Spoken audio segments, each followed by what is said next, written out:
आपका बहुत बहुत स्वागत है हमारे पॉडकास्ट में। नमस्ते कि लोगों को कि आप वास्तु आर्ट के नाम से बहुत ज़्यादा फेमस हैं। मैं तो ये कहूँगी कि आप थर्ड जनरेशन हैं जी। मांगलिक दोस्तों तो यानी जो भी अगर लव मैरिज में, अक्सर ये लव मैरिज में ही प्रॉब्लम आती है। अगर आपका तिजोरी का मुंह वेस्ट डायरेक्शन में है, हमेशा कैश एक विद्या होती है जिसे बोलते हैं स्वर शास्त्र मान रहे हैं, अंबानी मानते हैं, अंबानी जी मान रहे हैं, पर हम जो आम आदमी है उनको लगता है ये क्या बात है।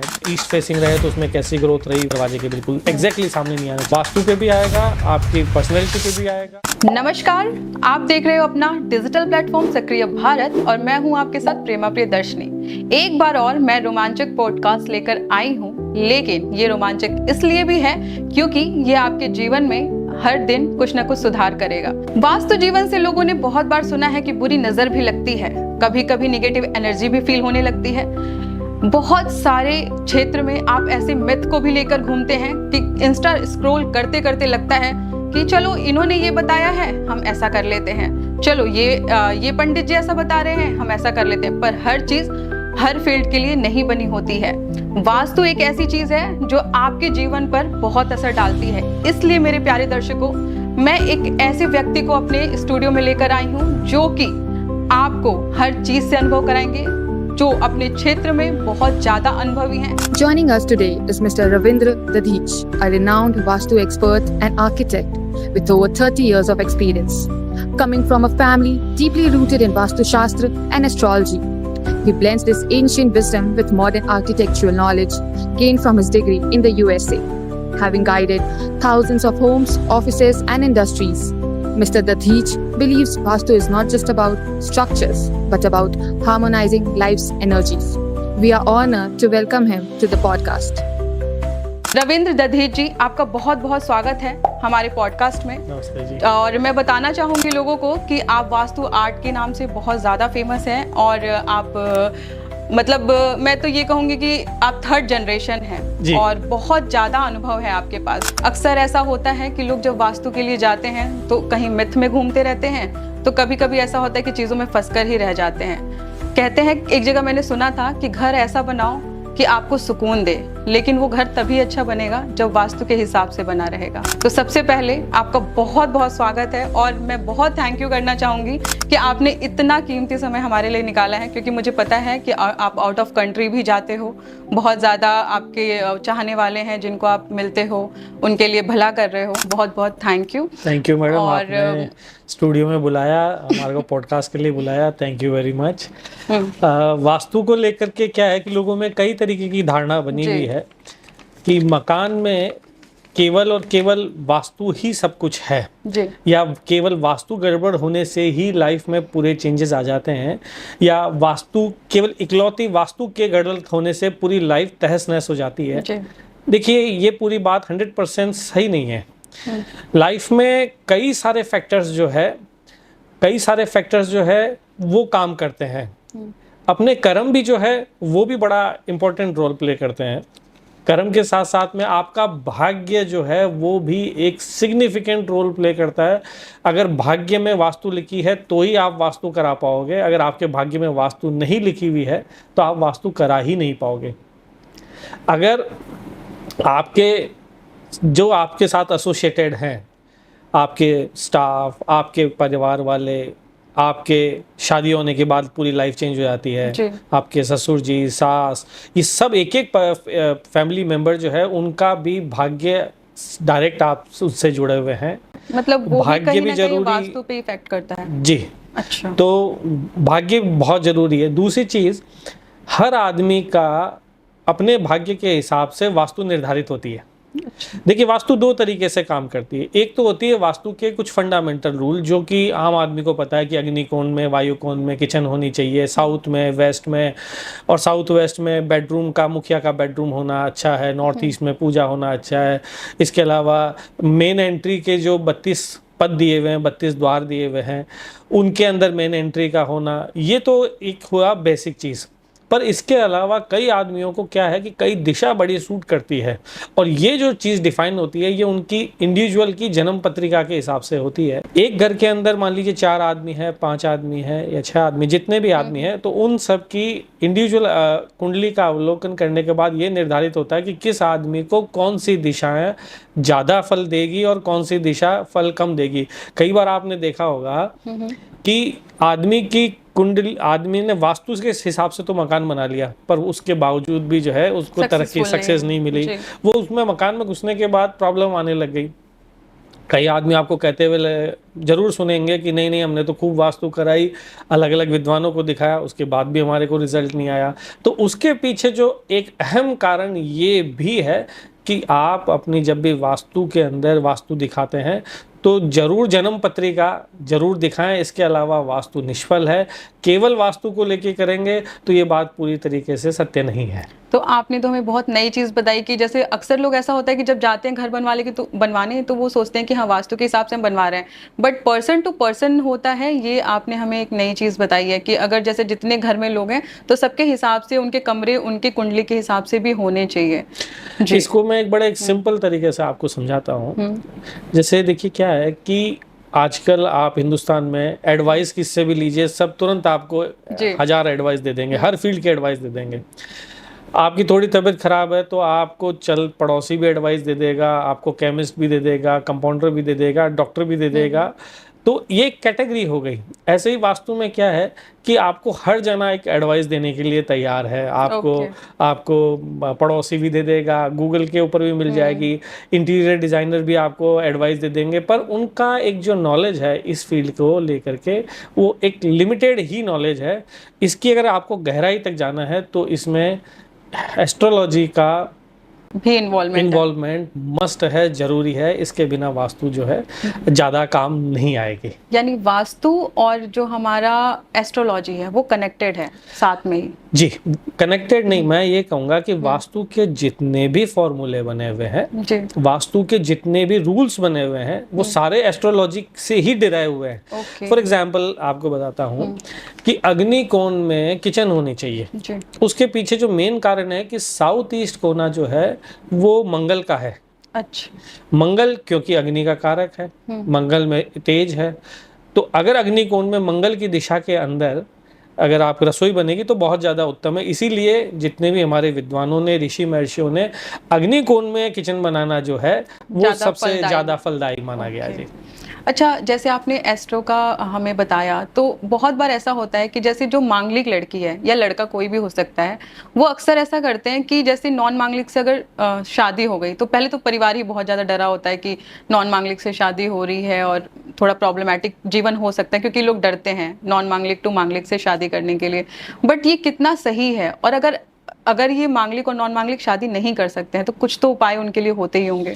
देखिए, मांगलिक जो है एक बहुत बड़ा एरिया है, बहुत बड़ा एरिया, मतलब केवल एक मांगलिक वर्ड बोलना ही सफिशिएंट नहीं रहेगा। देखिए, मांगलिक जो मंगल से, अगर मंगल कुंडली के 5 घरों में होता है तो उसे मांगलिक कहते हैं, परंतु इन्हीं घरों में अगर शनि बैठा हुआ है, राहु बैठा हुआ है या कोई ग्रह क्रूर ग्रह बैठा हुआ है तो वो भी मांगलिक कहलाता है। और बल्कि उनका जो इम्पैक्ट है वो मंगल से भी ज़्यादा गड़बड़ है। यहाँ तक कि मैंने एक रिसर्च करी है कि जो डाइवोर्स आजकल हो रहे हैं, तलाक जो आजकल ज़्यादा हो रहे हैं, उसके पीछे ये मांगलिक होना इतना ज़्यादा इम्पोर्टेंट नहीं है। गुरु जो है वो, गुरु यानी जुपिटर प्लेनेट, अगर उसका कहीं भी संबंध भाग्य भाव से बन रहा है और वहाँ गलती से बुध मरकरी आ जाता है तो मतलब 100% तलाक होना तय है। और ये मेरे पास कम से कम भी मैं सैकड़ों कुंडलियां हैं जिनमें कि तलाक होकर के आई है और उसके पीछे कारण यही है। तो हम केवल मंगल को लेकर के हम दोष डरे रह रहे हैं, वो मंगल नहीं है, बल्कि जो सबसे सौम्य प्लेनेट है चंद्रमा और जो गुरु जो सबसे सौम्य प्लेनेट है, इनके भी गड़बड़ होने से तलाक होते वैवाहिक जीवन सुख में नहीं रह सकता है। यानी सिर्फ हमें मांगलिक से डरने की जरूरत नहीं है, हमें प्रॉपर अपनी कुंडली में ये भी चीजें देखनी पड़ेगी। इसको मैं आपको एक बहुत अच्छे तरीके से एक्सप्लेन और करता हूँ। देखिए, आप ऐसे समझ लीजिए, जुपिटर है, गुरु जो है बृहस्पति, वो क्या देता है? ज्ञान देता है। जी। अब एक्सेस ज्ञान भी पारिवारिक लाइफ में, मतलब फैमिली लाइफ में, वो बढ़िया नहीं है।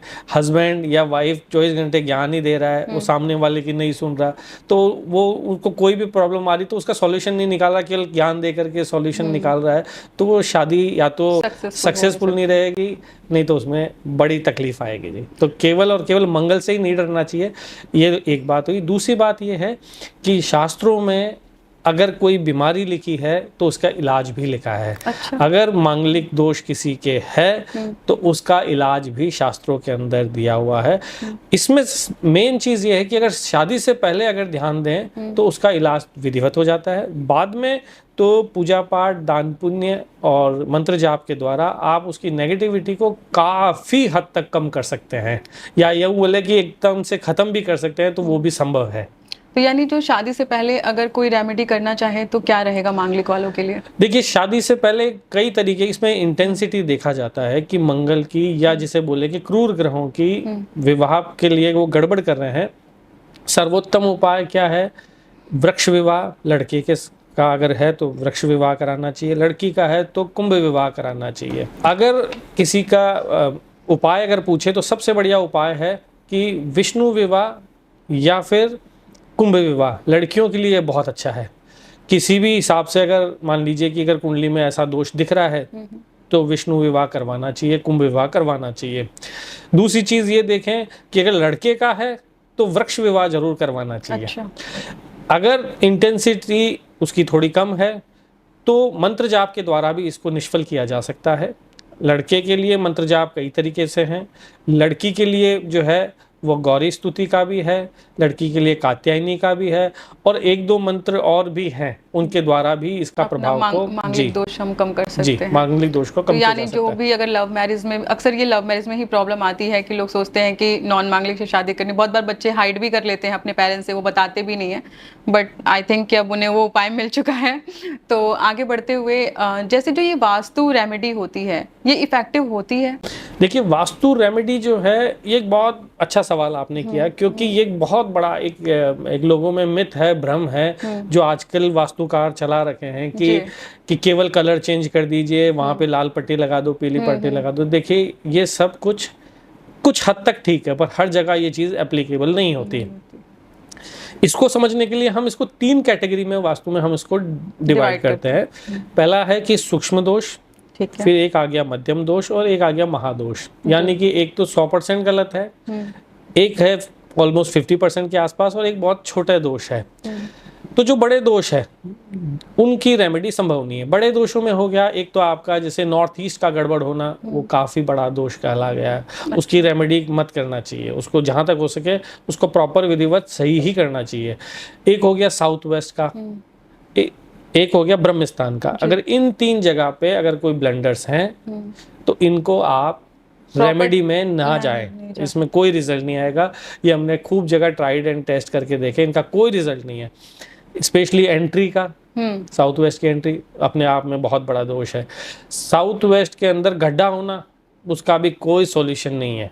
साउथ वेस्ट में अंडरग्राउंड टैंक बना लेते हैं, बोरवेल बनाते हैं, वो भी एक काफी बड़ा दोष है। और नॉर्थ ईस्ट में आपके सीवरेज टैंक, टॉयलेट, सीढ़ी होना, वो ज़्यादा इशू करता है। पर इसमें एक ही चीज़ आपको ध्यान दीजिए कि नॉर्थ ईस्ट से लेकर अगर वो ईस्ट के बीच में है तो ब्लेंडर नहीं है। ओके। वो मिस्टेक है, उसका इतना ज़्यादा जो है उसका नेगेटिव इम्पैक्ट नहीं है।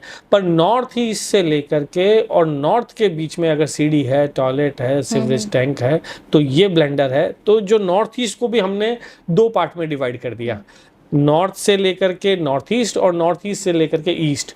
तो इसमें ईस्ट वाला जो सेगमेंट है वो इतना ज़्यादा दोषी नहीं है। अगर किसी भी घर में अगर नॉर्थ ईस्ट से लेकर के ईस्ट के बीच में आ रहा है तो इतनी चिंता नहीं करनी चाहिए। नॉर्थ में आपको जरूर चेंज करवाना चाहिए, उसकी कोई भी रेमेडी नहीं है। जो मध्यम लेवल का है उनका हम सॉल्यूशन कर सकते हैं। कई जगह मीडियम लेवल के जो वास्तु के दोष है वहाँ पे हम मिरर रेमेडी कर देते हैं, कॉपर वायर से उसको हम जो है उसको न्यूट्रलाइज कर देते हैं। कई जगह सिल्वर वायर भी लगा करके उसको हम ठीक करते हैं। कुछ हद तक कलर रेमेडी भी हम उसके अंदर सजेशन देते हैं। और कई सारे जैसे वेट डालना, हल्का करना, इस तरीके के मध्यम की जो रेमेडी है वो उसमें सक्सेसफुल है और वो कारगर है। तो जो सूक्ष्म दोष है उसको भी कई तरीके से हम सुधार करते हैं। एक तो एक जो अलग अलग कलर की जो टेप्स आती है वो टेप लगा करके उस दिशा का, ग्रह का प्रभाव को घटाया बढ़ाया जा सकता है। मिरर लगा के भी उसको ठीक किया जा सकता है। कुछ जगह एक्स्ट्रा वेट डाल के, कुछ जगह लाइट करके, बेड की प्लेसमेंट शिफ्ट करके हम उस एनर्जी फ्लो को जो है वो बढ़िया किया जा सकता है। तो जो सूक्ष्म दोष है इसको आसानी से हम ठीक कर सकते हैं। इसमें अगर ध्यान देना है तो केवल और केवल महादोष से आपको बचना चाहिए। अच्छा, तो जैसे आपने मुझे बताया कि जब भी वास्तु दोष होता है तो एक बहुत भारी होता है जिसको हमें टच ही नहीं करना चाहिए, उसको प्रॉपर ही ठीक कराना चाहिए। तो मैं चाहती हूँ कि दर्शक इस चीज़ का ध्यान रखें। बहुत बार होता है कि आप जैसे छोटे छोटे उपायों से ठीक करने की कोशिश करते हैं लेकिन ऐसा होता नहीं है, है ना। तो अच्छा, जैसे कोई वास्तु शास्त्र पढ़ रहा है तो उसको टेक्निकली अगर वो वास्तु की चीज़ों को ठीक करना चाहता है तो टेक्निकली उन्हें किन किन चीज़ों का ध्यान रखना चाहिए? देखिए, कोई भी वास्तु अगर अपने आप में स्वयं करना चाहता है, अपने से ही वो पढ़ करके और ज्ञान लेकर के और अपनी जो छोटी छोटी परेशानियां आ रही हैं उसको कम करना चाहता है, तो सबसे पहले आपको 8-10 चीज़ों का ध्यान देना चाहिए। सबसे पहले तो आपको ये निकालना सीखें कि आपका घर का सेंटर कहाँ पर आ रहा है, क्योंकि सेंटर द मोमेंट आपने सेंटर निकालना सीख लिया तभी वहीं से आपको फिर दिशा ज्ञान होना चालू हो जाएगा। सेंटर निकालने के बाद आप कंपास को एक प्रॉपर पकड़ना सीखें। गूगल कंपास भी यूज़ कर सकते हैं, आजकल जो मोबाइल के अंदर आता है, मैग्नेटिक कंपास का भी आप यूज़ कर सकते हैं। तो वहाँ से फिर आप अपनी 16 ग्रिड, 16 ग्रिड, 32 ग्रिड जो भी है वो आप वहाँ से आप लगाना सीखें और दिशा ज्ञान आप वहाँ से सीखें। उसके बाद आप ये देखें कि आपका जो 4 कोने हैं, इन 4 कोनों की आप प्रॉपर स्टडी करें। 4 कोनों में जैसे नॉर्थ ईस्ट हो गया, सबसे ज़्यादा सेंसिटिव कोना नॉर्थ ईस्ट, वहाँ पे किसी भी तरीके की कोई भी गलती ना करें। गलतियाँ जैसे कि एक वहाँ पे गलत कलर हो रखा है, वो एक बहुत बड़ी गलती है। ब्लू कलर वहाँ पे होना ही नहीं चाहिए क्योंकि वो गुरु का कोना है और गुरु के कोने में राहु का कलर होना सबसे बड़ा वास्तु दोष है। तो नॉर्थ ईस्ट कोने में कभी भी जल तत्व का बोल करके मान करके नीला कलर ना कराएं, ये बिल्कुल गलत है। दूसरा, आप देखिए कि सेकंड कॉर्नर आ गया साउथ वेस्ट, जो कि बहुत ज़्यादा इम्पोर्टेंट है। साउथ वेस्ट में आप कभी भी येलो कलर ना कराएं क्योंकि वो राहु का कोना है, वहाँ पे नीला कलर बहुत ज़्यादा शुभ होगा। इसके अलावा नॉर्थ ईस्ट दिशा के अंदर कभी भी भारी ना रखें और उसको हल्का रखें, साफ रखें। यहाँ तक कि दिन में एक बार हो सके तो ज़रूर सफाई करें वहाँ पे, उस दिशा में, उस कॉर्नर में, मतलब पोछा लगाएं, झाड़ू लगाएं। ये छोटी छोटी चीज़ें आपकी लाइफ में आपको मेजर चेंज ला सकती है। आप उसके अंदर क्या करें, खुशबू लगाएं, वहाँ इत्र रखें। तो नॉर्थ ईस्ट जितना कोना जितना महकेगा उतना ही उस आदमी का जो है ना मेंटल स्टेबिलिटी रहेगी। कई बार देखते हैं कि किसी के घरों में डिप्रेशन की बहुत बड़ी शिकायत होती है, वहाँ की मेल हो फीमेल हो, वहाँ वो अपने आप के अंदर ही काफ़ी जो है वो परेशान रहते हैं। तो उसका एक ही कोना है और वो कोना है नॉर्थ ईस्ट में, कहीं ना कहीं आपके इशू है। नेक्स्ट कोना मैं बताना चाह रहा हूँ साउथ वेस्ट का कोना। साउथ वेस्ट का कोना जो है इसका भी आप अगर यहाँ पे गड़बड़ है तो यहाँ होने से पैसे की बचत होगी नहीं। आदमी पैसा कमा कमा करके और वो परेशान हो जाएगा पर कभी वो अपना पैसा जोड़ नहीं पाएगा क्योंकि उस कोने में गड़बड़ है। तो इसको ठीक करने के लिए सबसे पहले वहाँ पे बेड रखें, वहाँ पे वजन रखें, वहाँ पे कोई संदूक, अलमारी, कोई इसके अलावा आप कोई चेस्ट, ड्रॉर जिसके अंदर कि आप अपना पैटी कैश या रेगुलर कैश, आपके प्रॉपर्टी के कागज़ उस दिशा में रखते हैं तो मैंने देखा कि बरकत होती है। इसके अलावा साउथ ईस्ट जो है वो भी बहुत एक इम्पॉर्टेंट कोना है। आप कई लोगों को देखते होंगे कि वो फाइनेंशियली बहुत ज़्यादा टाइट रहते हैं, पैसे से आ रहा है जा रहा है पर सेव भी हो रहा है, पर एक जब भी देखो हमेशा कैश से क्रंच रहता है, टाइट रहते हैं। तो वहाँ जो कोना कारगर है वो साउथ ईस्ट का कोना कारगर है। साउथ ईस्ट में अगर गलत कलर आ जाता है तो भी मैंने देखा कि आदमी परेशान रहता है। मंगल का सबसे बड़ा दुश्मन है शनि, तो शनि का कलर होना वहाँ पे बिल्कुल गलत है। इसके अलावा नीला रंग अग्निकोण के अंदर वो भी हमारा सेकंड नंबर का दोष है। इसके अलावा वहाँ पे वॉयलेट कलर, ये भी वहाँ पे उस दिशा के अंदर नहीं होनी चाहिए। वहाँ पे रेड कलर करें, मजेंडा करें, क्रीम करें, वाइट करें, ऑफ वाइट करें, बहुत बढ़िया रहेगा। अगर आपके अग्निकोण में अगर किचन नहीं है तो घबराने की कोई बात नहीं है। आप अपने घर के अंदर उस दिशा के अंदर अगर कोई भी रेड कलर का बल्ब लगाएंगे, रेड कलर का कोई आर्ट वर्क लगाएंगे, रेड कलर का लैंप लगाएंगे, तो फाइनेंस के अगर इशू आ रहे हैं तो आप देखना काफी हद तक फर्क हो जाएगा।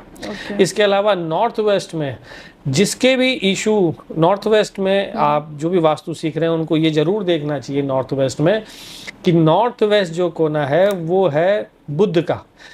तो जिसके बच्चे नहीं पढ़ पा रहे हैं, जिनके हस्बैंड जो है वो कमाने के बाद भी साधु प्रवृत्ति आ जाती है, या बहुत ज्यादा काम करने की इच्छा नहीं है, बच्चे लेट तक सोते हैं, टाइम पे नहीं, आलस आ रहा है, तो उसके पीछे जो कोना कारगर है वो है नॉर्थ वेस्ट का कोना। इसको ठीक करने से काफी फर्क पड़ता है। इसको ठीक करने के लिए क्या करें कि वहां पर कुछ पेंट आर्ट वर्क लगाएं, कुछ उड़ते हुए परिंदे, पक्षी, स्पेशली कबूतर नहीं होना चाहिए, बाकी आप कोई सा भी पक्षी लगा सकते हैं। आप कोई मूविंग चीज लगा सकते हैं।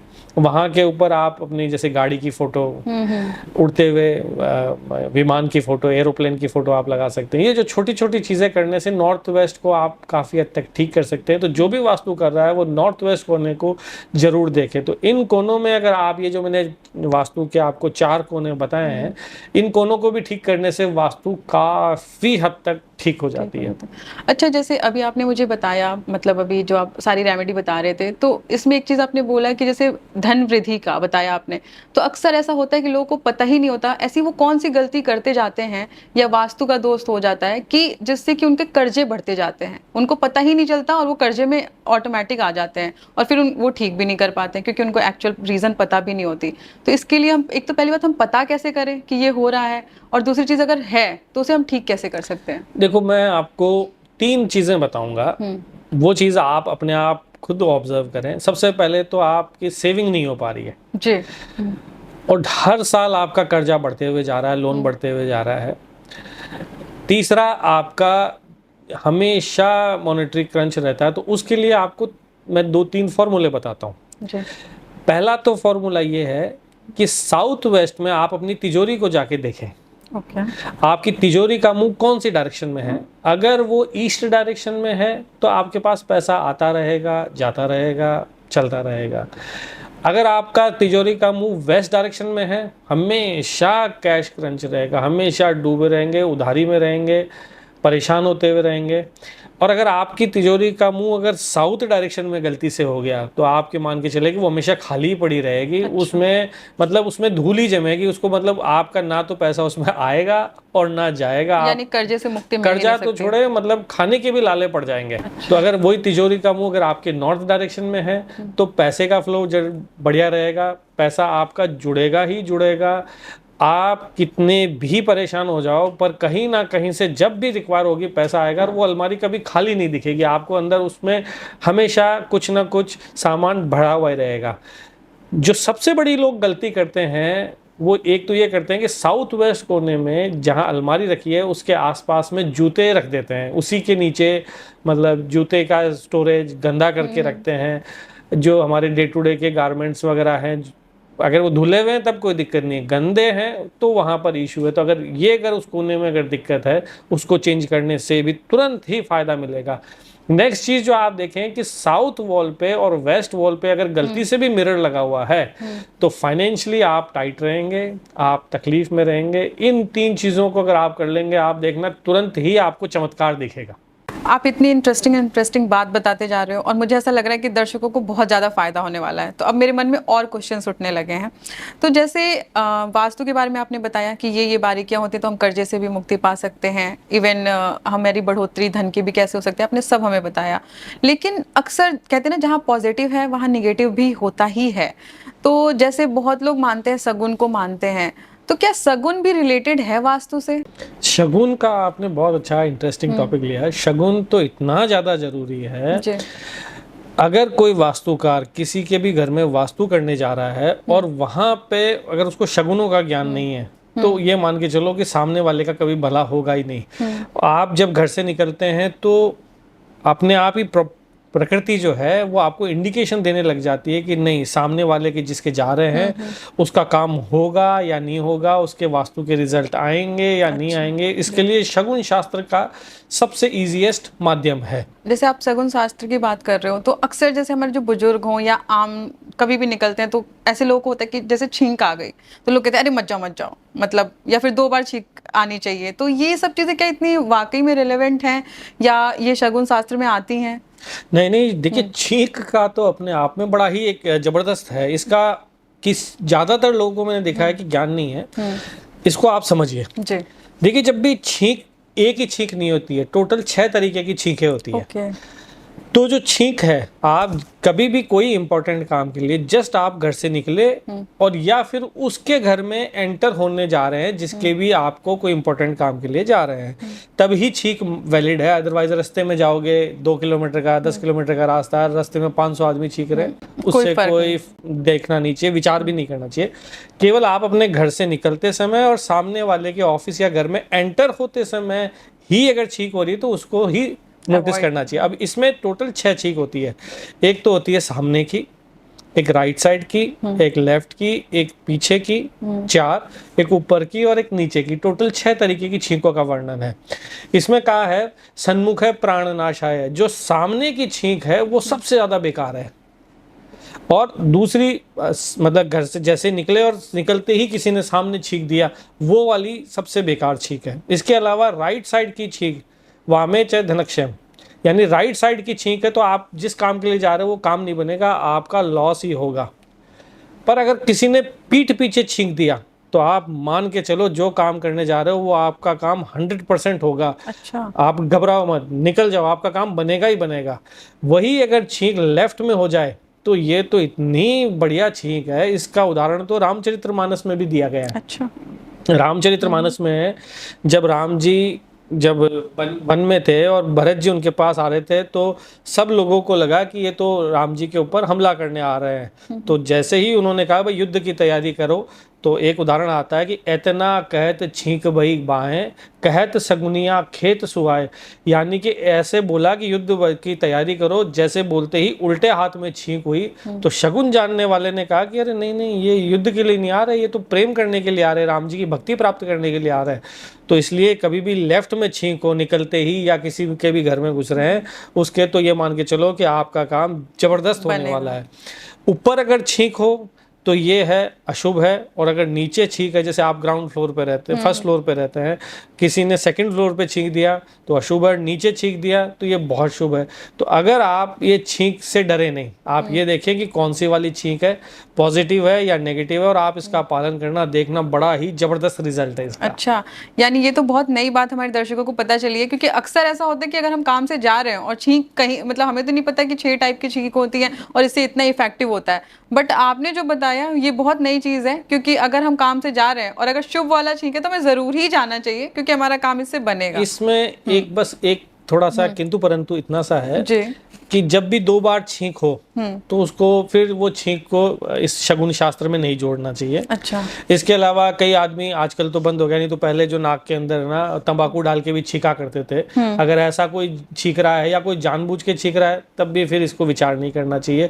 और अगर कोई मान लीजिए किसी के जुकाम है, रोगी है, बुखार है, उसकी भी छींक को वैल्यू नहीं देना चाहिए। अच्छा, जैसे बहुत बार ऐसा होता है और आजकल इंस्टा पे बहुत स्क्रॉल करते करते लोग कहीं भी जाना चाहते तो शुभ अशुभ देख के ही निकलते हैं। तो अक्सर ऐसा होता है कि जब हम घर से निकलते हैं तो हम जिस काम के लिए, अक्सर हम पैसे कमाने के लिए ही निकलते हैं, तो हमें सोचते हैं कि हम जिस काम से जा रहे हैं उसमें बढ़ोतरी हो, वो अच्छा हो। लेकिन बहुत बार ऐसा बताया गया है कि कुछ चीज़ें ऐसी, जैसे आपने बताया कि हमें वो चीज़ जो इंट्यूशंस होते हैं वो दिख जाते हैं, यूनिवर्स हमें खुद ही बताने लगता है। तो जैसे कि कभी कभी ऐसा होता है कि खाली बर्तन दिख जाना, गैस सिलेंडर वाले का दिख जाना, धोबी का दिख जाना, ये किस उसमें आता है, शुभ में आता है या अशुभ में आता है? देखिए, इसमें जो है, इसमें ये शगुन में ये बहुत अच्छा आपने सवाल किया है। इसमें जो देखने वाली बात है, देखिए पहली चीज तो प्रकृति क्रिय कर्माणी हम करतासी मूर्त है, यानी जो करती है ना वो मदर अर्थ जो है, नेचर अर्थ, वो अपने आप उसने सब चीज पहले से डिसाइड कर रखा है कि क्या होने वाला है, और वो आपको किसी भी काम के करने से पहले इंडिकेशन देने लग जाती है। तो आप जब भी घर से बाहर निकले तो आप देखें आसपास में, देखें कि वहाँ पे क्या चीज़ें हैं। अगर वहाँ पे लेट्स से कि कोई सब्जी वाला है, हरी भरी सब्जियां है, फ्रूट्स वाला है, वो बहुत अच्छा है। आप देखिए कि कोई अगर दूध वाला आया हुआ है तो अगर उसके साथ दूध के साथ में अगर दही भी है, घी भी है, या उसके साथ कुछ और खाने के आइटम है, तो ये बड़ा ही जबरदस्त शगुन है, बहुत पॉजिटिव शगुन है। पर केवल दूध वाला है तो वो, अगर केवल मान लो दूध के पैकेट लेके जा रहा है तो वो एक इतना बढ़िया शगुन नहीं है। उसमें जब भी आप किसी काम में जाएंगे तो आपको बाधा परेशानी के साथ ही काम बनेगा, इजी वे में काम नहीं बनेगा। इसके अलावा पहले के ज़माने में जो है लेडीज़ लोग जो है ना घड़ा भर के पानी का लाती थी, पर आजकल समय बदल गया। आजकल पानी के कैंपर आते हैं, बोटल्स आती है, तो अगर कोई भी जा रहे हैं वो पानी की बोतल अगर आपको सामने से मिल रही है, बहुत अच्छा शगुन है। आप मान के चलें कि आपका काम होगा ही होगा। या कई लोग जो सफाई करते हुए मिल जाते हैं, झाड़ू लेके मिल जाते हैं, वो सबसे बढ़िया शगुन है। बस ये है कि उसके हाथ में कचरा नहीं होना चाहिए। अगर कचरा है तो ये अपशगुन है, इसके अलावा ये शगुन है। इसमें केवल ध्यान देने वाली, कई लोग क्या है कि डर जाते हैं, वो रेगुलर जाने के लिए भी ये देखते हैं कि अपने शगुन देखते हैं। देखो, ऐसा नहीं करना चाहिए। जब आप किसी विशेष काम के लिए जा रहे हैं, कोई इंपॉर्टेंट काम के लिए जा रहे हैं, और पहला ही शगुन देखना चाहिए। ऐसा नहीं कि रास्ते भर में 20 शगुन आ रहे हैं तो 20 को देखते जा रहे हैं। केवल पहला निकलते समय और एक सामने वाले के पहुंचते समय, इसके अलावा कोई भी शगुन को नहीं देखना चाहिए।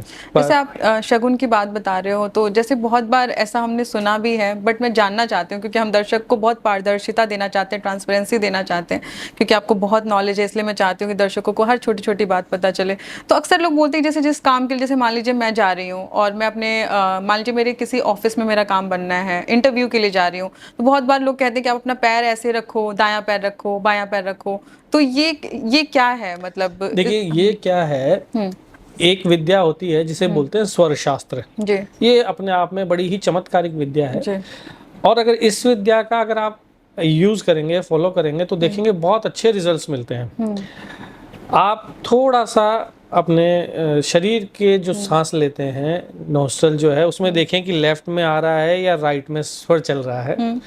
3 स्वर होते हैं, लेफ्ट का, राइट का और दोनों का, जिसे ईड़ा, पीड़ा और सुषुम्ना, ये 3 नाड़ियां होती है। तो जिस भी किसी के जा रहे हैं तो आपका पहले तो देखिए कि कौन सा स्वर चल रहा है, लेफ्ट का नोस्ट्रल चल रहा है या राइट का चल रहा है, स्वर चल रहा है। तो वही हाथ, वही पैर आप उस ऑफिस में, घर में या घर से निकलते समय वो पहले बाहर निकालें, और बहुत अच्छे इसके पॉजिटिव रिजल्ट है। इसके अलावा अगर मान लीजिए कि आप ये भूल भी गए, ये चीज़ करना भी भूल गए हैं, तो आप इसमें ये देखें कि जिस भी आदमी से आपको प्रॉफिट लेना है, जो आपका स्वर चल रहा है उसको उसी तरफ बिठाइए। मान लीजिए कि मेरा अभी मेरा लेफ्ट स्वर चल रहा है, तो कोई भी अगर आदमी जिसको मेरे से, मतलब मेरे को प्रॉफिट लेना है, बेनिफिट लेना है, तो मैं उसको मेरे लेफ्ट साइड में बिठाऊंगा। तो मेरे मन के मुताबिक वो अपने मैक्सिमम काम, मेरे जो मैं चाह रहा हूँ, जो मेरा डिजायर है, वो काम वो उसी हिसाब से वो करेगा। तो ये चीज़ें हमारे ऋषि महर्षियों ने इस पर रिसर्च करी है, और रिसर्च करके, और इस चीज़ को अब आजकल ये जो वर्ड आ गया मैनिफेस्टेशन, ये सब चीज़ें वहीं से तो निकली है। तो ये शास्त्र में पहले कहा कि मैनिफेस्टेशन के साथ साथ में अगर आप मैनिफेस्टेशन भी करते हैं और स्वर विद्या को ध्यान में देते हुए मैनिफेस्टेशन करते हैं, तो आपका काम 100% बनेगा ही बनेगा। जैसे कि आप वास्तु के जो आपका क्षेत्र है, आपको बहुत अनुभव है, आप 3rd जनरेशन हो अपनी फैमिली से, आपको बहुत अच्छा नॉलेज है। लेकिन मैं दर्शकों को ये इसलिए बता रही हूँ कि जैसे हम ऐसे ही नहीं कि कुछ बता रहे हैं, जो हमारे सर हैं वो प्रॉपर ऐसा करते हैं कि प्रॉपर रिसर्च करके बहुत सारी चीज़ों को देख के ही वो नॉलेज में बता रहे हैं। जैसे उन्होंने बताया भी कि बहुत सारे केसेस को देख के फिर एक कंक्लूजन पे पहुँचे हैं, और ऑफकोर्स 3rd जनरेशन, तो आपको बहुत अच्छी नॉलेज है इस चीज़ के लिए। तो जैसे अभी हम शगुन शास्त्र की बात कर रहे हैं, तो अगर हमें कोई काम बनाना है, जैसे बहुत बार होता है कि हमें भी पता है, जैसे आपने कहा कि वो तो लिखा हुआ है किस्मत में, पर फिर भी इंसान चाहता है कि मैनिफेस्ट कर रहा है उस चीज़ को, तो चाहता है कि वो हो ही जाए। तो पहला तो ये कि वो मैनिफेस्ट किस तरीके से करे, और दूसरा, अगर शगुन शास्त्र में ये चीज़ पॉसिबल है कि जो चीज़ हमें लग रहा है कि 95% हम ट्राई कर चुके हैं, नहीं हुआ, लेकिन 5% फिर भी उम्मीद है कि हम कर सकते हैं या हो जाए, क्या पता, तो वो कैसे हम उस चीज़ को अपने पक्ष में ला सकते हैं? देखिए, इसके लिए आपको क्या करना चाहिए, आप अपने जो नाड़ी ही, मैंने आपको 3 नाड़ियां बताई थी, ईड़ा, पीड़ा और ईड़ा, पिंगला और सुषुम्ना, जब दोनों चलती है, उन दोनों नाड़ियां वो दिन के अंदर एक बहुत ही लिमिटेड टाइम पीरियड के लिए चलेगी। उस समय जो भी आप मैनिफेस्ट करेंगे, आपका काम मान के चलें कि वो ही चीज लिखी है वो होके ही रहेगी, वो अटल हो जाएगी। तो जब दोनों नोस्ट्रल चले उस समय आप मैनिफेस्ट करें, सोचे, आप देखना 100% आपकी चीज होगी। दूसरी चीज, जब भी किसी भी काम के लिए आप निकले, मान ली घर से निकल रहे हैं, तो आप पहले तो ये नोटिस करें कि आपके आसपास के शगुन क्या दिख रहे हैं आपको। अगर अच्छे शगुन हैं तो आप निकलिए, अगर अच्छे शगुन नहीं है तो रुक जाइए, 10 मिनट 15 मिनट आप रुकिए, चाय पानी पी करके फिर आप घर से निकलिए। नेक्स्ट आप देखिए कि सामने वाले के जब भी जा रहे हैं तो उसके उस ही स्वर की दिशा में बिठाए जो स्वर आपका चल रहा है, तो भी आपका काम निश्चित रूप से बनेगा। आप थोड़ी सी इस चीज की प्रैक्टिस करेंगे ना, देखना बड़ा चमत्कारिक रिजल्ट आएंगे। 2-3 चीजों का आपको मैं शगुन का और बता देता हूँ, वो भी मिल जाएंगे तो मेरा मानना है कि काम बनेगा ही बनेगा। एक तो जब भी जाते हैं निकलते ही अगर आपको गाय मिलती है, हाँ, बहुत जबरदस्त शगुन है। इसके अलावा अगर आपको डोंकी, गधा, वो लेफ्ट साइड में मिल रहा है तो ये मान लीजिए काम आपका बनेगा ही बनेगा, चाहे कुछ भी कर लो। और अगर वो राइट साइड में है, यानी आप जब जा रहे हैं आपके राइट में है, तो काम नहीं बनेगा। अगर आपको जाना, मान लीजिए अगर जरूरी ही है, तो उस गधे को लेफ्ट में लेके निकलें। आप देखो, ये देखिए काम बनेगा ही बनेगा। अब अभी एक बातें करते में, जैसे अभी क्या है कि लोगों को लगेगा कि अच्छा ऐसा भी होता है क्या, ये तो हंसी मजाक टाइप की बात है। मतलब मैं आपको चैलेंज करके दे सकता हूँ, आप एक बार करके देखिए। निकलने लगे और घुसने लगे, देखो बीच का नहीं, 100% होता है। मेरे पास तो मतलब इतने एग्जाम्पल्स हैं कि एक बार हम कहीं सनसेट देखने जा रहे थे, मैं था और मेरा फ्रेंड था।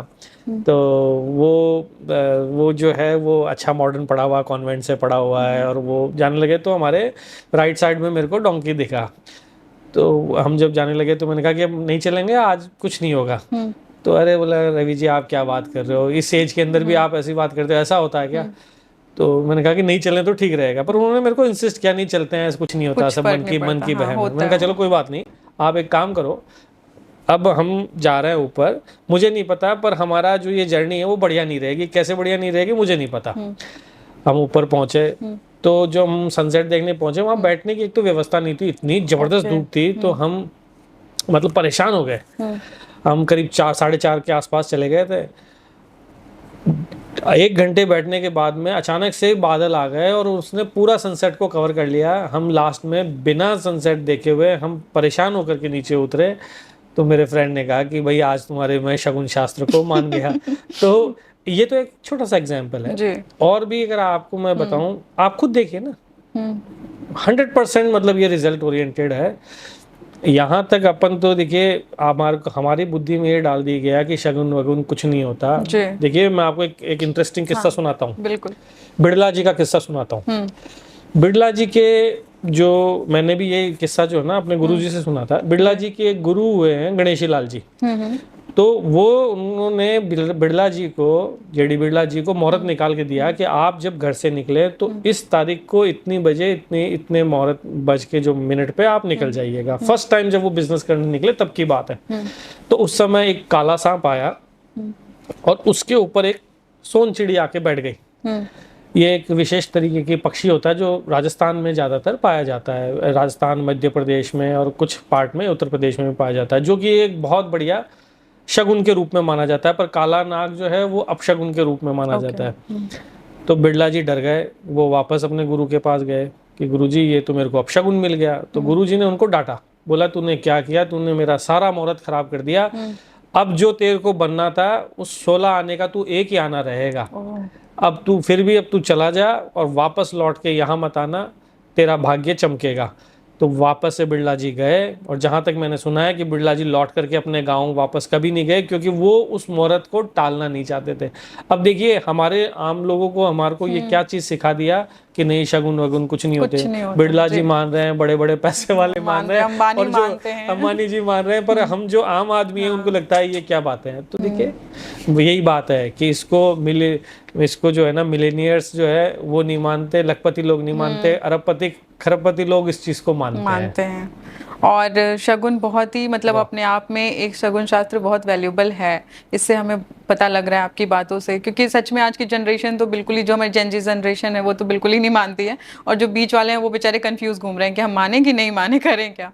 तो जैसे और अगर शगुन शास्त्र में हमें कुछ और आप गाइड करना चाहो, मतलब अच्छे फल के लिए, या जैसे विद्यार्थियों के लिए पर्टिकुलर, या फिर जिनको शादी करनी है जी, तो उसके लिए आप कुछ बताना चाहें हमें? बिल्कुल बताना चाहूंगा जी। शगुन इसमें लिए क्या करना चाहिए, जब भी आप किसी के जाएं तो देखिए, वैसे तो क्या है कि नेचुरल जो शगुन मिलता है उसी की है, पर फिर भी अगर हमारे को कुछ करना है तो एक, जैसे हमारे कोई भी घर, जैसे घर से निकलते ही किसी लेडी को अगर हम वहाँ खड़ा कर दें, जो हाथ में दूब लेके सब्जी लेकर के खड़ा कर दें, तो ये आर्टिफिशियल एक शगुन बनाए जाते हैं। ये पॉजिटिव एनर्जी और बढ़ाई जाती है, तो मैंने देखा है कि वो काम बनता ही बनता है।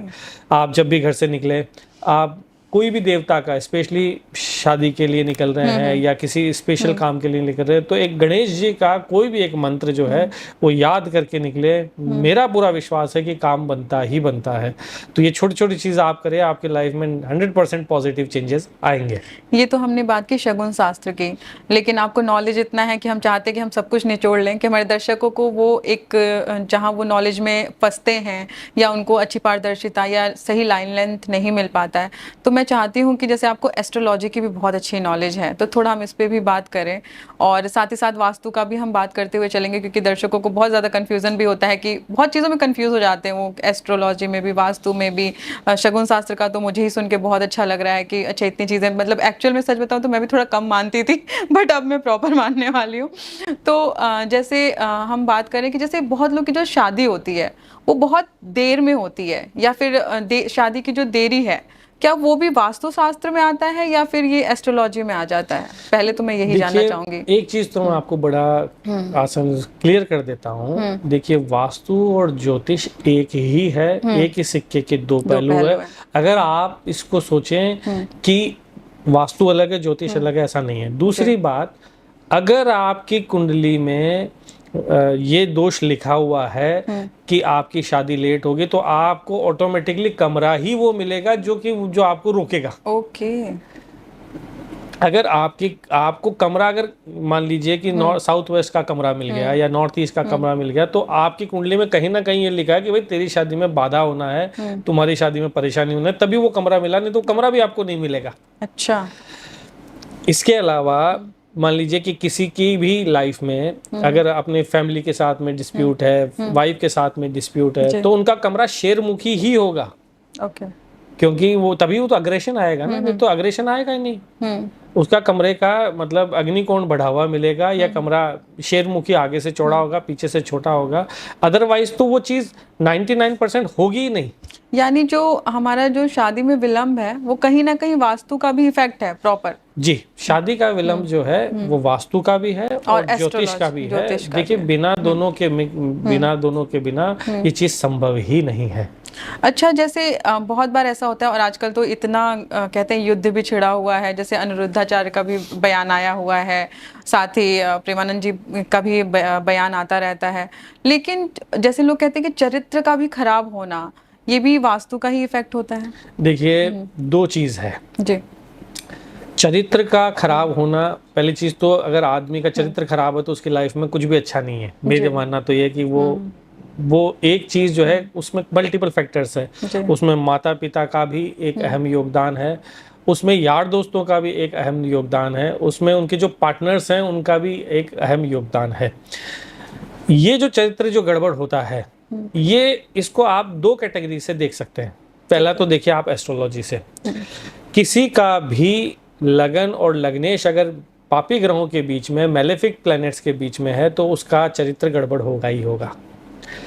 लड़की का अगर मंगल किसी भी शुक्र के साथ में, राहु के साथ में अगर वो है, तो इसके कैरेक्टर में इशू आएंगे। सेम लड़कों के बीच में है, अगर वो शुक्र के साथ में, अगर उसका मंगल के साथ में संबंध, राहु के साथ में संबंध अगर है, अष्टम भाव का कोई भी है, तो उसका चरित्र कितना ही लाख उपाय कर लीजिए वो गड़बड़ी ही होगा। वास्तु के अंदर अगर पूरब कोना, ईस्ट का कोना अगर गड़बड़ है, ईस्ट में ज़्यादा पावर है, या ईस्ट ज़्यादा ओपन है, या ईस्ट में गलत दिशा में दरवाजा है, तो उस घर के मेल वो कैरेक्टर के उनका गड़बड़ मिलेगा ही मिलेगा। साउथ दिशा के अंदर अगर कोई भी वाटर एलिमेंट है तो अगर साउथ से साउथ ईस्ट की तरफ अगर वाटर एलिमेंट है तो उस घर की फीमेल जो है उसका वहाँ इशू आएंगे जी। तो जैसे ही बातों का सिलसिला बढ़ते जा रहा है और इंटरेस्टिंग बातें भी निकल के आ रही हैं, बारीकियां भी हम समझते हुए जा रहे हैं, लेकिन जैसे हम वास्तु की बात जब भी करते हैं तो हम स्टार्ट वही है कि जीवन का हो चाहे घर का हो, हम जब नींव रखते हैं तो नींव रखना और सही टाइम पे रखना और किस हिसाब से रखना, ये कितना ज़रूरी है? देखिए, कोई भी काम अगर शुरुआत अगर बढ़िया रहती है तो वो आगे तक बढ़िया ही बढ़िया चलता है। इसीलिए हर जगह अगर स्टार्टिंग बहुत अच्छी रहती है, आप देखिए कोई भी काम को शुरुआत करें अगर पहले दिन से ही वो स्मूथ होता है तो मेरा मानना है, मेरा देखा गया है कि वो चीज़ रुकती नहीं है, मकान वो अच्छा बन के जाता है और उसमें रहने वाले भी जो है बड़े सुख से रहते हैं। नींव के विषय में ये परसेप्शन है कि हमेशा नींव, लोग आम आदमी मानते हैं कि हमेशा नॉर्थ ईस्ट में ही नींव लगाएं, ऐसा बिल्कुल भी नहीं है। नींव जो है वो सूर्य संक्रांति के हिसाब से, जैसे सूर्य का जो ट्रांजिट होता है उसके हिसाब से मकान के 4 कोनों में लगती है। इसमें एक कोना नॉर्थ ईस्ट का भी होता है जी। तो आम लोगों में ये बात बनी कि पूजा का कौन सा कोना है, तो ये बोला गया कि नॉर्थ ईस्ट का। तो जिनको ज्योतिष का ज्ञान नहीं है, जिन्होंने शास्त्रों को गहनता से नहीं पढ़ा, वो सारे आदमी नॉर्थ ईस्ट में नींव लगाते हैं और उसको ये समझते हैं कि नहीं नॉर्थ ईस्ट में लगा रहे हैं वो ठीक है। ऐसा नहीं है, चारों कोनों में लगाने चाहिए। अगर नींव गलत दिशा में लग गई तो उससे भी आदमी का जो मकान है या जिसका भी जो मकान बना रहे हैं वो अधूरा रह सकता है, उसमें घुसते ही परेशानी आ सकती है और उस मकान के अंदर घुसने के साथ साथ में मतलब तकलीफें कभी कम नहीं होगी, चाहे कितनी भी आप वास्तु करवा लें। तो नींव का जो है वो बहुत ही सिग्निफिकेंट रोल प्ले करता है। तो जैसे ये आपने नींव का बताया, मैं ये जानना चाहती हूँ कि जैसे जब भी वास्तु की अपनी बहुत महत्वता है, लोग ये भी कहते हैं कि जो सोने का डायरेक्शन होता है अगर वो भी सही नहीं है तो जीवन पे बहुत ज़्यादा असर पड़ता है। तो किस डायरेक्शन में सोना सही है, या फिर जैसे हमें अपने धन की वृद्धि करनी है या कुछ ऐसा पर्टिकुलर भी होता है वास्तु में कि अगर धन की वृद्धि करनी है तो आप इस डायरेक्शन में सोएं, या अपने आपको मेंटली सुखी रखना है तो इस डायरेक्शन में सोएं, तो कुछ ऐसा? जी देखिए, अगर आपको पीस चाहिए लाइफ में, शांति चाहिए, तो आप एक तो ईस्ट दिशा में मतलब घर के पूर्व दिशा में जाकर के सोएं या पूर्व ईस्ट में रूम में जो बेडरूम है वहाँ सोएं, आपको शांति की अनुभूति होगी। आप काम रहेंगे अध्यात्म में, पढ़ने में, और आपकी जो मॉरल जो चीज़ें हैं उसके अंदर आपकी रुचि बनती रहेगी। आप पैसे से, मनी से या उससे आप डिटैच होते जाएंगे। साउथ में सोते हैं, ये दिशा यम की दिशा है। साउथ में सोने से आदमी का ग्रोथ की तरफ ही ध्यान रहता है, चाहे वो फाइनेंशियल ग्रोथ हो, फैमिली की ग्रोथ हो, पर्सनल ग्रोथ हो या वो सोशल ग्रोथ हो, वो साउथ में सोने में रहता है। वेस्ट की दिशा में अगर आप सोते हैं, वेस्ट से मेरा मतलब वेस्ट जोन में अगर आप सोते हैं, ये दिशा भी बहुत अच्छी दिशा है। आप अपनी लाइफ में मैनिफेस्टेशन करते रहते हैं, उस मैनिफेस्टेशन को प्राप्त करने के लिए या उस चीज़ों को जो डिज़ायर आपने करी है उसको करने के लिए आप एफर्ट्स डालते रहते हैं। और ये चीज़ यहाँ सोने से, पश्चिम दिशा में सोने से भी बहुत अच्छी ग्रो मिलती है। नॉर्थ डायरेक्शन में मैरिड कपल के लिए नॉर्थ डायरेक्शन में सोना वो बहुत अच्छा है। नॉर्थ में सोने से वो अपनी फैमिली लाइफ जो है वो एंजॉय कर पाते हैं। इसमें अगर आपका, ये मैं बात कर रहा हूँ घर के जोन की, अब बात कर रहा हूँ सराहने की। ईस्ट में सराहना रख के सोने से हमेशा भगवान में ध्यान रहता है, आदमी का लाइफ और कैरेक्टर वो बढ़िया रहता है। साउथ में सोने से हमेशा ग्रोथ में रहती है, बिजनेस में दिमाग रहता है, बढ़िया नींद आती है, पॉजिटिव एटीट्यूड रहता है। इसके अलावा उसकी सोच भी जो है वो पॉजिटिव बनी रहती है। वेस्ट में सराहना रख के अगर आप सोते हैं तो आपकी नींद टूट टूट के नींद आती है, क्योंकि आप बहुत ज़्यादा उसमें मैनिफेस्टेशन करते हैं, तो आपको इस वजह से नींद पूरी नहीं होती। जब भी आप ट्रैवल करें तो आप वेस्ट में सराहना करें। अगर आपको कम सोना है, जैसे स्टूडेंट को अगर कम सोना है, तो अगर वो वेस्ट में भी सराहना करते हैं तो भी उनके लिए चल सकता है। नॉर्थ में सराहना रखना बिल्कुल भी सजेस्टेड नहीं है, एडवाइजेबल नहीं है। सबसे पहले तो नॉर्थ में सराहना रखने से आदमी की उम्र कम होती है, हेल्थ के इश्यूज आते हैं, उनके पेट का डाइजेशन सिस्टम गड़बड़ रहता है। मैंने देखा कि जो भी नॉर्थ डायरेक्शन में सराहना रख के सोता है उसके पेट में आइदर स्टमक इन्फेक्शन होता है या पेट में ब्लोटिंग की शिकायत रहती है। तो सोना जो है वो लाइफ में बहुत इंपॉर्टेंट रोल प्ले करता है। कहाँ सो रहे हैं और कैसे सो रहे हैं, ये दोनों ही ठीक होना जरूरी है। तो जैसे आपने अभी भी बताया और आपने थोड़ी देर पहले भी मुझे बताया था कि जैसे आपकी जो वास्तु की दिशा होती है वो आपको खुद चूज कर लेती है और आप एक या तो अच्छा होने लगता है या अगर आप गलत डायरेक्शन में तो आपके साथ बुरा भी होता है। तो जैसे पर्टिकुलर जैसे हम एक आम तौर पे एक जो सिनेरियो दे सकें दर्शकों को कि कौन सी जैसे हम पता करना चाहें कि हमें कौन सी दिशा सूट कर रही है, तो ये हम कैसे पता कर सकते हैं? देखो, इसका सबसे इजी तरीका तो ये है कि आप अपनी खुद की पास्ट की हिस्ट्री चेक करके भी आप कर सकते हैं। आप देखिए कि जिन जिन मकानों में रहे, वो अगर ईस्ट फेसिंग रहे तो उसमें कैसी ग्रोथ रही, वेस्ट फेसिंग रहे तो कैसी ग्रोथ रही। कई लोगों को साउथ में भी एक्सेप्शनल ग्रोथ मिलती है और वो नॉर्थ में जाते हैं तो परेशान हो जाते हैं। तो एक अपने पास्ट एक्सपीरियंस है, आप चेक कर सकते हैं लिस्ट बना करके। इसके अलावा दूसरा और जो दी बेस्ट सॉल्यूशन है वो है कि आप अपनी हॉरोस्कोप के थ्रू आराम से किसी भी विद्वान ज्योतिषी को दिखा करके ये आराम से पता कर सकते हैं कि आपको कौन सी दिशा सूट होगी या नहीं होगी। और जैसे एक चीज़ मैं और भी जानना चाहूँगी कि जैसे वही बात है कि पॉजिटिव और नेगेटिव दोनों की बात होती है, तो तंत्र विद्या को कैसे देखते हो आप? और अगर ये नेगेटिव है तो हमें कैसे पता चलेगा? जैसे बहुत बार होता है कि हमें ऐसा लगता है कि हमारे साथ किसी ने कुछ कर दिया है या कुछ बुरी नज़र लग गई है, तो इसे हम कैसे पता कर सकते हैं कि हमारे साथ कुछ हुआ भी है या नहीं, और इस वास्तु में इसकी क्या रेमेडी है ठीक करने के लिए? देखो, तंत्र विद्या जो है अपने आप में जबरदस्त विद्या है। ये विद्या ऐसी है कि अगर आप इसको सही तरीके से इस्तेमाल कर रहे हैं तो आपको ये किसी भी लेवल पे पहुंचा सकती है। गलत तरीके से कर रहे हैं तो आपकी लाइफ को ये डिस्ट्रॉय भी कर सकती है। तंत्र विद्या के लिए कहा है, जैसे एक छोटा सा एग्जांपल देके समझाता हूँ। जैसे आप कोई मूवी देख रहे हैं, अगर आपके इंटरेस्ट की मूवी होगी तो आपका सारा फोकस वहीं होगा। पर वहीं अगर मान लीजिए किसी बच्चे के सामने न्यूज़ चला दिया तो वो ध्यान ही नहीं देगा। अगर उसके सामने कार्टून चला दिया तो उसका ध्यान वहाँ है। अब वो भोजन भी कर रहा है तो उसको ये नहीं पता कि वो क्या खा रहा है। तो ये जो ध्यान है यही तंत्र में है। तो तंत्र के माध्यम से ध्यान बड़े आसानी से लगता है। तंत्र के माध्यम से जो है वो सिद्धि की प्राप्ति, आप जो डिजायर करते हैं वो बहुत ही जल्दी आपको प्राप्त हो जाती है। तो तंत्र गलत तो नहीं है, पर उसका इस्तेमाल करने वाले के ऊपर डिपेंड करता है कि वो कैसा है। अब अच्छी बात ये कि आप ये कैसे जानो कि आपके ऊपर तंत्र का प्रभाव हुआ है या नहीं है। देखिए, सबसे पहले जिसके भी घर में तंत्र का प्रभाव होता है उन घर के अंदर आप देखो एक अजीब सी स्मेल मिलेगी। आप घुसोगे ना उसके घर के अंदर तो एक नेगेटिव सी स्मेल मिलेगी कि यहाँ कुछ बदबू टाइप की स्मेल मिलेगी। तो यानी वहाँ पे तंत्र हो रखा है या वहाँ भूत प्रेत पिशाच का 100% वहाँ कोई ना कोई नेगेटिव एनर्जी है। दूसरी चीज, वहां पे आप देखेंगे तो दीवारें आपको गंदी मिलेगी, टूटी फूटी मिलेगी, दरवाजे टूटे फूटे मिलेंगे, कांच टूटे फूटे मिलेंगे वहां के। तो ये चीजें आप उसके आउटर एनवायरनमेंट को भी देखेंगे ना तो उनका दरवाजा निश्चित रूप से टूटा हुआ मिलेगा। कांच कोई ना कोई लाते हैं और वो वापस से कांच टूट जाता है, फिर ठीक कराते हैं फिर टूट जाता है। तो यानी वहां पे तंत्र का प्रभाव है। इस तरीके से आप इसको ऑब्जर्व कर सकते हैं। तीसरी चीज, जो तंत्र में जो मान लीजिए किसी की मानसिक स्थिति है, खूब उपाय कराने के बावजूद भी वो ठीक नहीं हो रहा है, दवाई खाने के बावजूद भी ठीक नहीं हो रहा है, उनके मन मुताबिक काम करने के हिसाब से भी वो उनकी मानसिक स्थिति में ठीक नहीं हो रहा है, तो कहीं ना कहीं वो तंत्र है। तंत्र का विधिवत अगर करते हैं तो उसका काट भी संभव है। तंत्र के लिए कभी भी देखिए दो तरीके के देवता होते हैं। एक तो होता है सौम्य देवता, एक होते हैं उग्र देवता। तो तंत्र के लिए उग्र देवता का ही आह्वान किया जाना चाहिए या उग्र देवता की ही भक्ति करी जानी चाहिए। उग्र देवता में हो गए हनुमान जी, उग्र देवता होते हैं।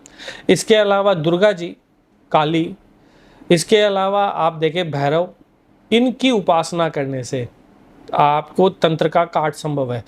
एक इसमें दो देवता का मैं आपको विशेष बता रहा हूँ।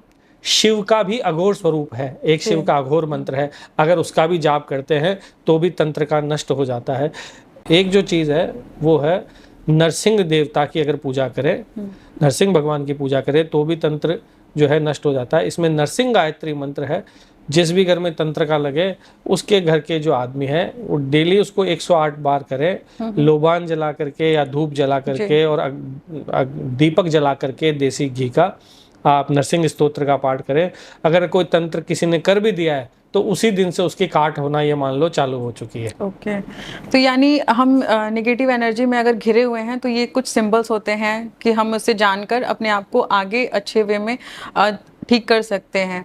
तो ये कुछ स्तुतियां हैं और ये हनुमान जी की पूजा है कि हम इससे चीज़ों को ठीक कर सकते हैं।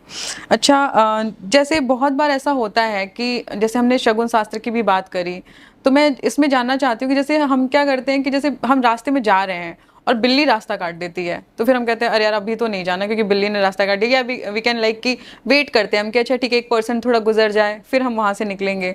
तो क्या सच में ये शगुन में आता है? नहीं, बिल्ली का काटना जरूर शगुन में आता है।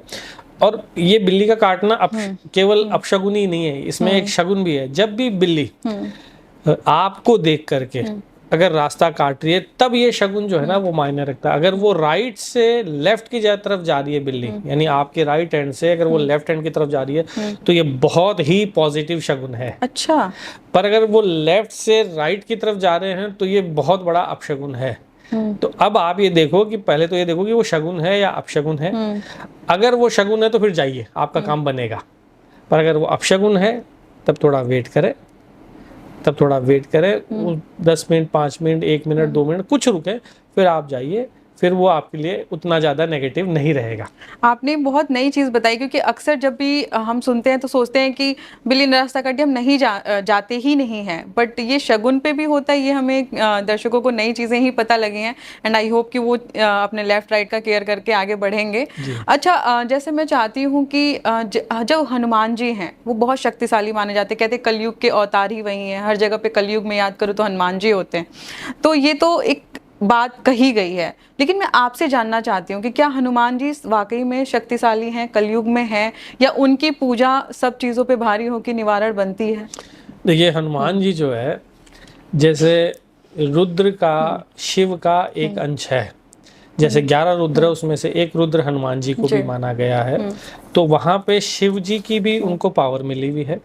इसके अलावा माता सीता ने भी उनको स्पेशल पावर दे रखी है, राम जी ने भी उनको स्पेशल पावर दे रखी है। तो इन सब देवताओं की पावर मिलने से हनुमान जी की खुद की पावर, इन देवताओं की पावर, और वो कई गुना बढ़ के हनुमान जी की पावर हो चुकी है। कलयुग में तो स्पेशली हनुमान जी की भक्ति करने से हर चीज़ की प्राप्ति होती है।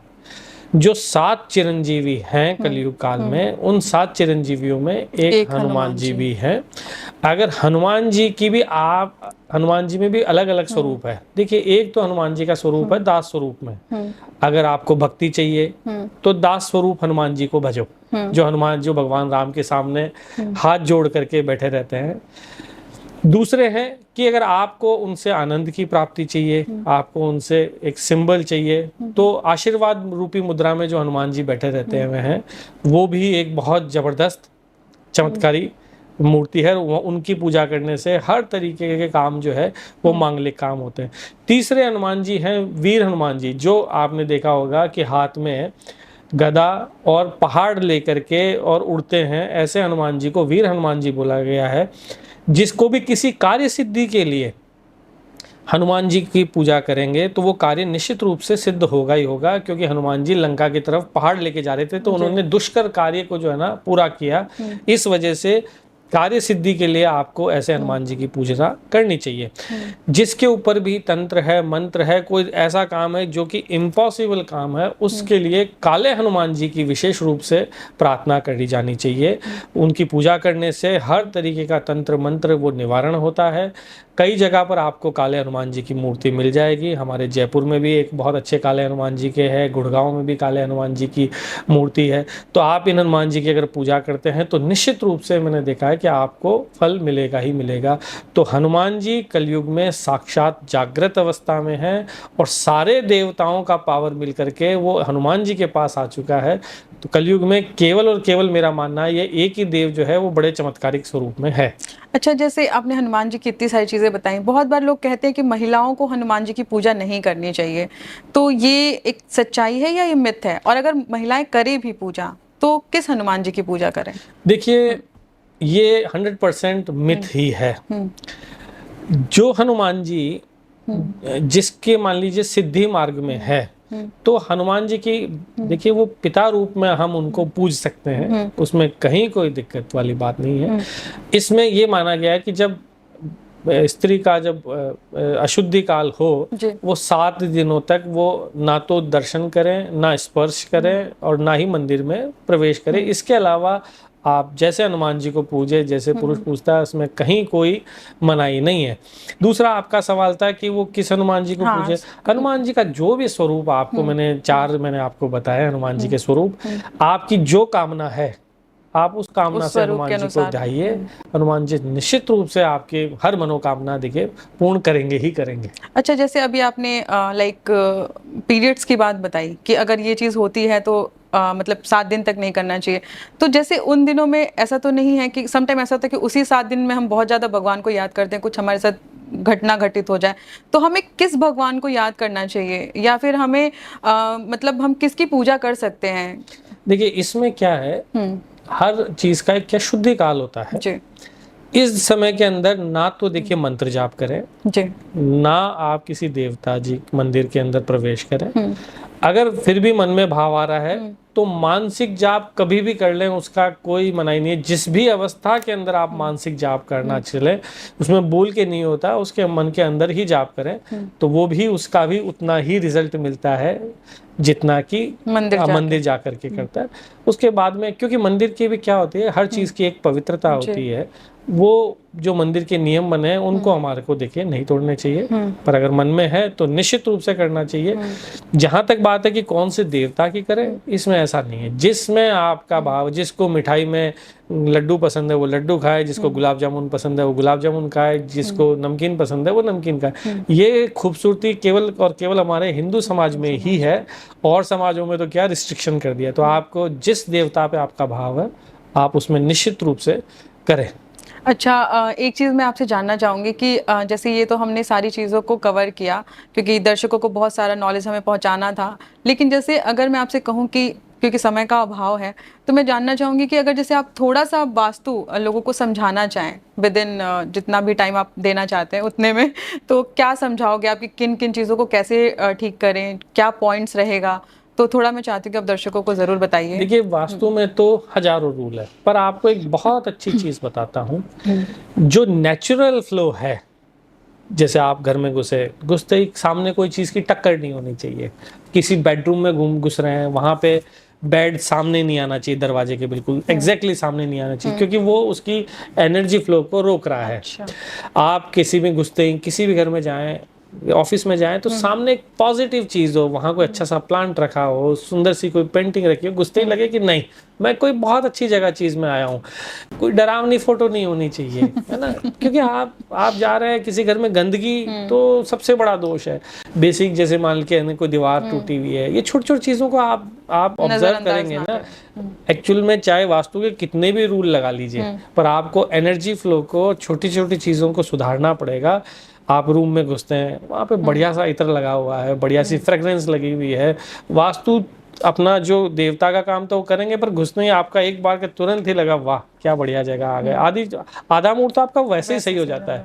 तो ऐसे ही आप किचन में जाते हैं, फैला हुआ सामान है, पर नहीं, हमारे को जो जूठे बर्तन है वो जूठे बर्तनों को कोशिश करके रात में करें। कई बार लेट हो जाए वो एक अलग बात है, पर कोशिश करके रात को ही उनकी सफाई करें। तो साफ सफाई का विशेष ध्यान रखें। घुसने के बाद कोई भी चीज़ हमारे एनर्जी फ्लो को नहीं रोके।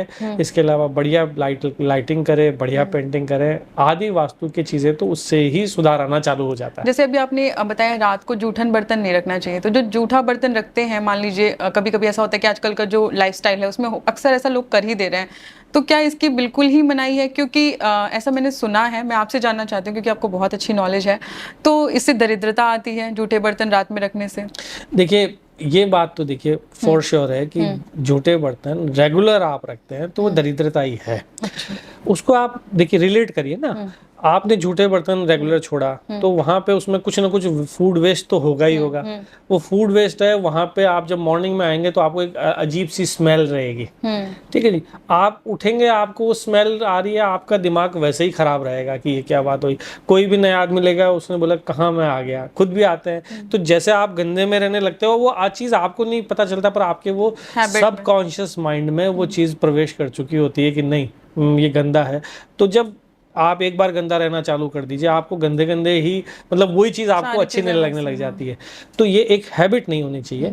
पर ऐसा नहीं है कि कोई सप्ताह में 1 दिन, महीने में 2 दिन अगर हो रहा है तो ऐसा नहीं है कि कोई ब्लंडर हो गया है। इस चीज़ को तो डर से निकाल देना चाहिए। ये कोई ब्लंडर नहीं है, बट ये जनरल बात है कि आप उसको साफ सफाई का जरूर ध्यान रखें। और अगर जूठे बर्तन वगैरह है तो कोशिश करके रात को करें। कई बार नहीं हो रहा तो ऐसा कोई डरने वाली बात नहीं है। अच्छा, जैसे हमने इतनी सारी वास्तु की बात की, तो अक्सर हम कलर पे आ जाते हैं। तो कलर वास्तु क्या होता है और ये कितना प्रभावशाली है हमारे जीवन में? देखिए, कलर वास्तु अपने आप में बहुत ज़बरदस्त चीज़ है। इसमें क्या है कि आपको 2-4 छोटे-छोटे एग्जाम्पल देता हूँ। जैसे कि आप नीले कलर में आप थोड़ी देर बैठे हैं, अगर आपको माइग्रेन की शिकायत है ना, वो कम होने लग जाएगी। अच्छा। आप किसी भी ब्लैक कलर के रूम में जाइए, आपको वहाँ पे वहाँ पे आपको एक नेगेटिविटी सी आपको फील होगी। आप कोई वाइब्रेंट कलर में बैठिए, आपका एक वहाँ पे जाते ही उस जगह का ही ऑरा ऐसा हो जाता है कि कोई मैं बहुत बढ़िया जगह पे आ गया। रोशनी जो है वो डबल हो जाती है, कई जगह रोशनी नहीं आ पाती। तो जितने भी वाइब्रेंट कलर्स हैं वो आदमी के सोच के हिसाब से, आदमी के लुक के हिसाब से, और वहाँ जाते एक बहुत ही पॉजिटिव एनर्जी आती है। जो भी हमारे जितने भी डार्क कलर है वो घर में नहीं होने चाहिए। बाथरूम्स में भी मैं तो बिल्कुल स्ट्रिक्टली मना करता हूँ कि नहीं होने चाहिए। लाइट कलर हो, जितने आप डार्क करेंगे वहाँ जाकर के आपको, ठीक है, होटल में, रेस्टोरेंट में, वो एक थोड़े से एरिया में आप वहाँ 2 मिनट, 5 मिनट, 10 मिनट के लिए आप उसको यूज़ करते हैं, वहाँ पर वो चीज़ चल जाती है। पर घरों के अंदर तो नहीं करनी चाहिए। कलर थेरेपी भी बहुत ज़्यादा दमदार है, आपके सबकॉन्शियस माइंड पे बड़ा ही सॉलिड इम्पैक्ट करती है। तो जो दिशा का, जो देवता का जो कलर है, आप वो कलर ही उस घर के अंदर आप यूज़ करें। अदरवाइज वास्तु दोषों का भी आपको सामना करना पड़ेगा। यानी जो हमारा कलर का इफेक्ट है वो कहीं ना कहीं वास्तु पे भी आएगा, आपकी पर्सनैलिटी पे भी आएगा, आपके माइंड के ऊपर भी आएगा। तो आज का जो पॉडकास्ट था वो बहुत इंटरेस्टिंग रहा, क्योंकि हम लोगों ने बहुत चीजें सीखी। सगुन शास्त्र सीखा, वास्तु में कलर का क्या इफेक्ट है ये भी सीखा, घर को हम कैसे मैनेज करें कि हमारा जीवन बहुत सुखमय रहे। इवन हम ये भी तक जाने कि बिल्ली जो रास्ता काटती है वो एक्चुअल में सगुन में भी परिवर्तित हो सकता है। और साथ ही हमने बहुत कुछ ये भी सीखा कि अगर कहीं हमारा शादी में देर हो रहा है तो ये बात ऐसा नहीं कि एम ही हो रहा है, हो सकता है आपको जो कमरा मिला है वो ठीक नहीं मिला है, तो कृपया करके उसे चेंज करिए। और हम साथ ही आपको बता दें कि ये पॉडकास्ट जब आप तक पहुँचे तो मैं चाहती हूँ मेरे प्यारे दर्शक कि आपके मन में बहुत सारे सवाल होंगे इस पॉडकास्ट को देख के, तो आप हमारे जो कॉमेंट सेक्शन है उसको पूरा भर दीजिए, बहुत सारे क्वेश्चन करिए। हम आपको वापस से रूबरू कराएंगे हमारे मेहमान से, और वो आपको एक एक क्वेश्चन हम प्रॉपर वो पॉडकास्ट क्वेश्चन आंसर राउंड में रखेंगे और आपके हम सारे क्वेश्चंस का आंसर देंगे। और साथ ही मैं बहुत बहुत धन्यवाद करना चाहती हूँ आपका, क्योंकि आपने बहुत अच्छे से हमें चीज़ें समझाई। साथ ही एक चीज़ और मैं कहूँ कि बहुत चीज़ें हमें नहीं पता थी कि जैसे जो सगुन होता है वो कब अपसगुन में बदलता है, और अपसगुन वाली चीज़ें हमारी इतनी सगुन में होती है, ये तो हमें नहीं पता था। तो आपने अपना बहुत बहुमूल्य समय हमारे दर्शकों को दिया, सो बहुत बहुत धन्यवाद। प्लीज़ एक बार और आइए ताकि हम अपने दर्शकों का कमेंट सेक्शन जो क्वेश्चन आंसर आएगा उसको हम रिप्लाई देंगे। जी जरूर। बाकी आप जो भी दर्शकों से कहना चाहते हैं, कैमरा आपका है। नहीं, बहुत बढ़िया लगा। आपने बड़े सिंपल जो आम आदमी जो सवाल पूछते हैं वो आपने पूछे, और मेरे को पॉडकास्ट करके खुद को बड़ा आनंद आ गया। मैं सबसे यही कहना चाहता हूँ कि किसी के भी मन में अगर किसी भी तरीके के सवाल है तो ज़रूर आकर के हमारे कमेंट सेक्शन में डालिए। हम पूरी कोशिश करेंगे कि आपको जो बेस्ट आंसर है, जो शास्त्र सम्मत है और जो ज़रूरी है उस चीज़ के लिए, हम आपको उसका बढ़िया से आपका जवाब देंगे। इसी के साथ अब आपसे विदा लेंगे। नमस्कार। बहुत बहुत धन्यवाद। देखते रहिए अपना चैनल। नमस्कार।